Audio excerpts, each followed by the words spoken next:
We're asking from the holy ones, from our Shaykh, to send us something that is going to benefit us. Not every knowledge is going to benefit you. These days people are running to get knowledge. Knowledge that doesn't benefit you, it brings a curse to you. It is still knowledge. It is not for you. In these days it is ma'rifat. To know what knowledge concerns you. What knowledge gives benefit to you.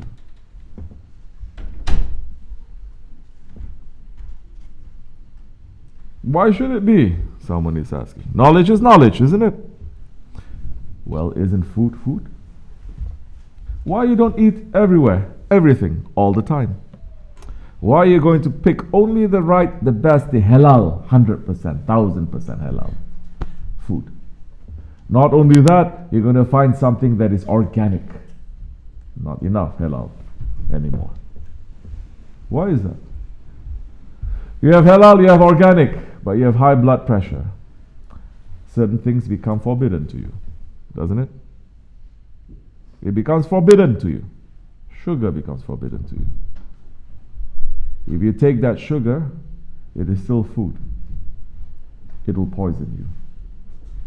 There are knowledges in this world that is just like that sugar.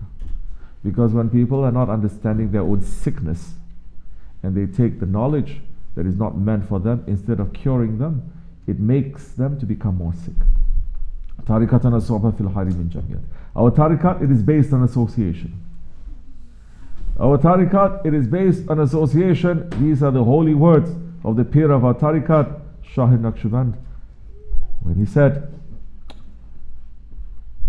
our tariqat, it is based on sohbat. The secret of tariqat and the secret of Islam is in sohbat. And with sohbat, with association comes goodness. What is it that we are doing that is different from what the Holy Prophet ﷺ was doing? Holy Prophet ﷺ, he was coming in giving lecture. He's having lots of books, selling his books, telling people to read, open this book. He was having conference, or he was just having sohbat. To sit a few minutes, a few hours, whatever that is necessary. Those ones who come and their hearts, they are crying out for something. And the knowledge that is going to come, it is not from the books, it's coming from heart to heart. Of course, these days, so many people, their hearts are dead. What can we do?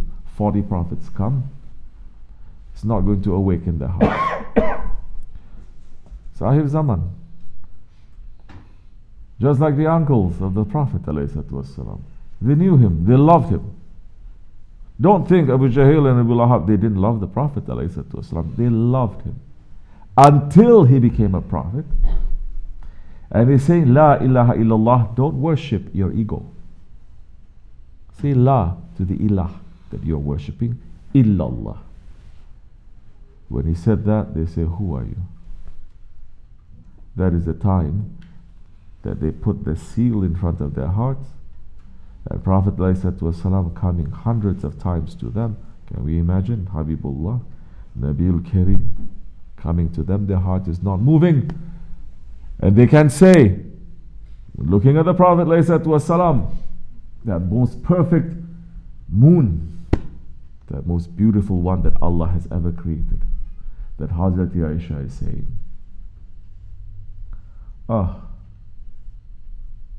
when the ladies, they saw Hazrat Yusuf alayhi salam, they cut their fingers.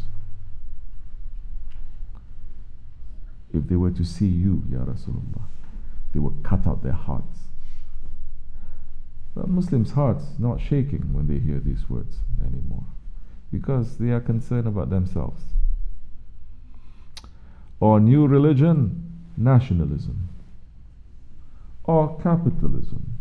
Whatever ism is coming from shaitan, except for Islam. Yeah. Coming to them, and they said, no, we refuse. Their hearts have been sealed. Allah is the turner of hearts. That's why zikr, it is important. It polishes your heart. But the sohbat, it opens your heart. Prophet ﷺ, what was he doing? For 23 years, again, he was having fiqh classes. He was having hadith classes. Or was he just living? And as the life, as his experiences put him in certain situations, the revelations coming, showing through those situations for the ummah from now, from that time until Judgment Day, how to live.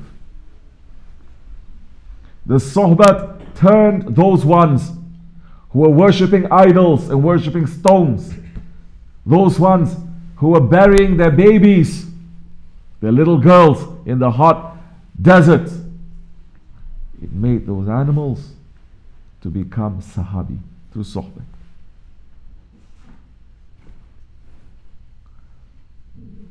But before you enter into the sohbat, you have to empty your cup. If you come with your cup full, you put something, it's not going to stay, it's going to spill. You have to come with an empty cup. Teaching you first, emptiness. If you're not understanding emptiness, how are you going to understand what is inside? If you don't understand emptiness, how do you know what you're going to put inside? Through this emptiness, putting your ego out, then slowly you're going to clean. Clean this cup. Clean our hearts. For who? For Allah. Because our heart is the throne of Allah. Majority looking into their hearts and they only find themselves. They find their desires. They find their children. They find nationalism. They find wealth. But they don't find Allah. But their heart has not been created to put anything in there except for Allah.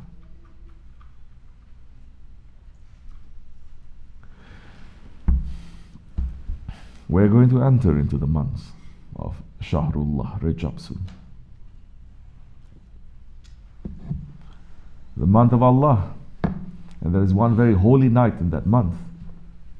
The Raghaib, which majority of the Muslims, they're not believing anymore. The first Thursday of the month of Rajab, a very holy night. The night of Raghaib. It is the night that the light of the Holy Prophet ﷺ was passed from his father to his mother.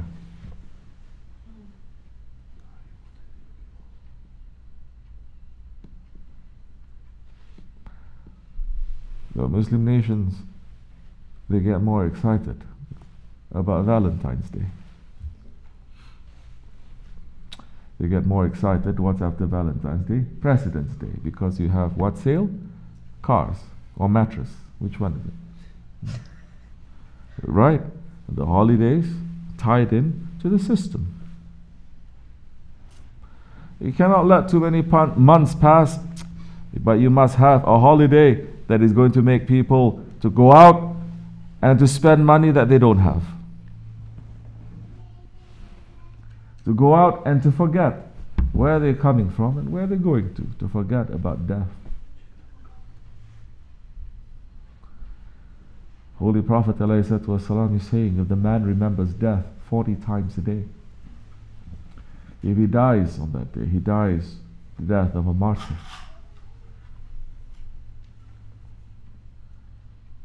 Holy Prophet ﷺ saying, listen to this. Listen. Listen with our hearts. Open it. Don't look at who is speaking. Look who is making him to speak. Look to see what words these are. We're not quoting from anyone other than from Allah Azza wa Jal. We're not quoting from anyone except for the Holy Prophet ﷺ and what the awliya Allah, their inheritors, they have taught us to say. The Holy Prophet ﷺ is saying, I'm fearing for my nation, especially in the Ahir Zaman. I fear for my nation. I fear not because they're going to fall into poverty. I fear that they are going to have wealth and they're going to forget about Allah and the religion.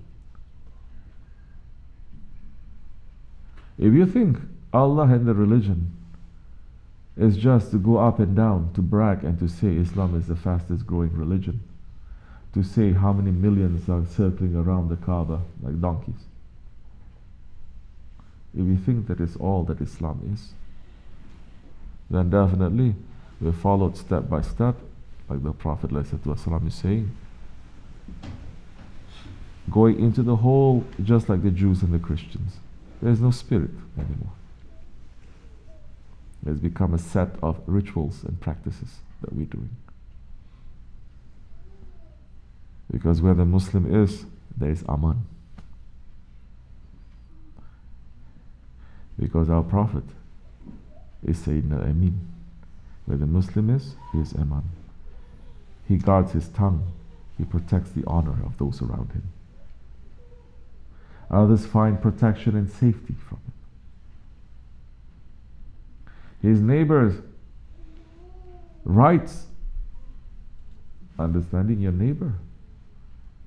Neighbor, let me give you a simple definition. Neighbor is everyone else except for your family. That's your neighbor.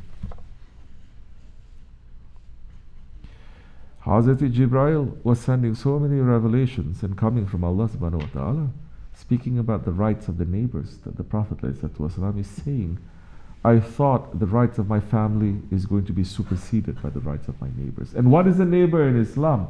40 houses to your east. 40 houses to your east. They are all your neighbors. 40 houses to your west. They are all your neighbors. 40 houses north, 40 houses south. They are all your neighbors. This was what we had. We had an empire. And the rights of others, Allah subhanahu wa ta'ala is saying, don't come into my presence with these two sins. Everything else that you do I may forgive, but don't come into my presence with these two sins. One, it is a shirk, association of a partner to Allah. If Allah wants, you forgive. And the other, Allah subhanahu wa ta'ala is saying, don't come into my presence with the rights of others. So those who don't know what is knowledge, those who don't know what is real knowledge and knowledge that benefits, especially in these days, everyone is jumping and interfering into everything. You're going to have the rights of others on you, on us. And we're going to be in very big trouble the day of judgment, because Allah subhanahu wa ta'ala is saying that sin that you are making, it is almost as big as the sin of shirk. So looking for the rights of others, this is Islam. It's finished now. Because everyone with their wealth, they're keeping it. They're not looking to the rights of others. Because more you are going to sink into this dunya, more is going to rust over your heart. More you are going to have a loss of feeling to the others around you. More your heart is going to become dead. So many people, they like to laugh. They sing laugh, ha ha ha ha ha. Laugh every time, ha ha ha ha. The Prophet ﷺ is saying, if you know what I know, you're going to cry a lot and you're going to laugh little. And laughing too much, he's saying, ﷺ, it deadens your heart. It kills your heart.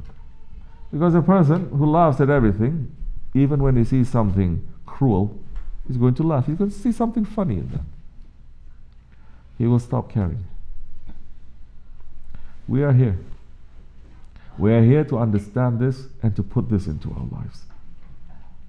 That whatever that we are doing, that our prayer and our worship, our zikr and our reading of the Quran, if we are not having this charitable spirit, following the Abdulkerim, following our Shaykh, if our hearts are not soft, then what good are we? These days we're soft to unbelievers. We're soft to unbelief ideas coming from unbelievers.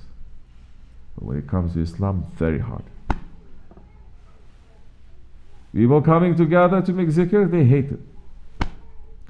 If they see their children going out chasing after the dunya, they love it. When their children are saying, I want to come to zikr, they hate it. This is a sign of the Ahir Zaman. May Allah not make us to be from those ones, inshallah. May Allah soften their hearts and make them to turn around to find the Siratul Mustaqim. May Allah forgive me and bless you. Wa min Allahu tawfiq. Al-Fatiha. Ameen.